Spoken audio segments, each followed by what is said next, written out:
Hi, I'm Amaya and welcome back to my channel. I, like many of you, am a fan of Katseye. I loosely followed them through Dream Academy and listened to their first album when it dropped. If you saw my reaction to Gnarly, you know that this song was a huge change from Katseye's style on their first album. This made me realize that Katseye's team has made some strange marketing choices since the group was formed. Let's discuss. The first issue I want to address is Katseye's team's poor timing. They were formed on the survival show Dream Academy, where fans voted and narrowed down the trainee pool from 20 contestants to the 6 members of the final group. Dream Academy aired from September 1st to November 17th, 2023. They didn't release their first song until June 27th, 2024, which is over 7 months later. When we look at other survival show groups from 2023 and 2024, like Illit, NCT Wish, IZNA, Zero Base One, and Eunice, Katseye took the longest amount of time to debut. Katseye should not have gone this long without releasing official music. They created 3 original songs for their survival show, Girls Don't Like, Dirty Water, and All the Same, which still haven't been released with the group's final lineup's voices, despite fan requests and positive reactions to these songs.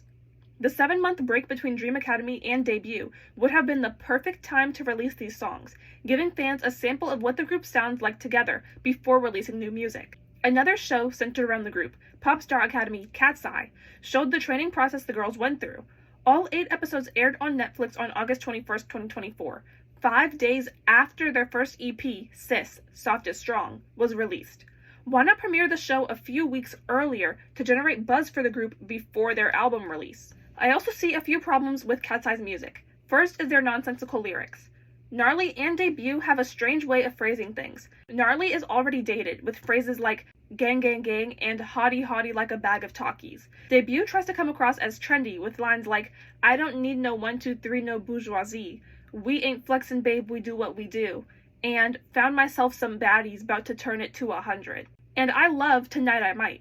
But Danny's line, I'm not the perfect example of someone ready to handle the kind of party required to go in fully inspired by, is so confusing. In these examples, they opt for catchiness instead of making sense. This strategy works when writing songs for K-pop groups because 1, international audiences typically don't pay attention to the lyrics in K-pop songs because they can't understand what they're saying most of the time, and 2, lyrics in K-pop are less important than vocals and performance ability. Most popular American acts like Taylor Swift, Beyonce, Olivia Rodrigo, Sabrina Carpenter, and SZA tell stories in their music. For Katseye to appeal to a greater American audience than just K-pop fans, I think they need better songwriting.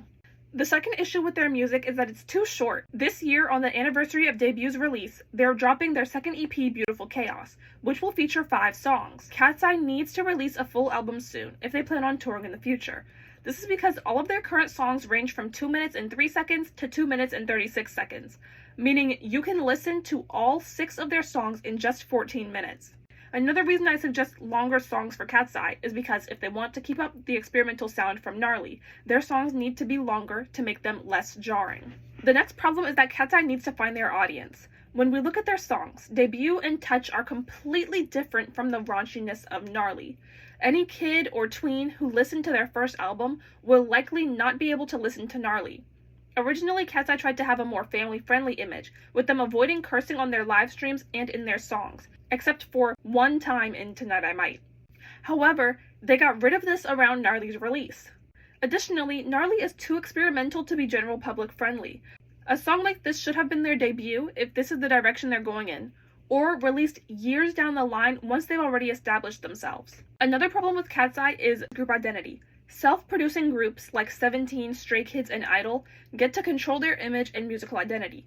When you picture the artists I mentioned earlier, although some of them talk about similar topics, you couldn't take a Taylor Swift song and give it to SZA because they have 2 distinct styles. For Katseye to become a bigger act, their team needs to develop a unique identity for their music. Their singles thus far are all vaguely about confidence, but they have completely different musical directions. If I were working with Katseye to define their group identity, I would want to use the global nature of their group to make music in different styles, such as Afrobeats and Latin pop, instead of just making American pop music. Currently, there are very few girl groups aimed at a global audience, and experimenting by blending pop with the members' cultural music is a great way to differentiate them from other artists. Katseye always brings it in looks and performance. Look back at any of their performances for Gnarly or their Mama stage. They also have great chemistry, which are some of the most important qualities for groups.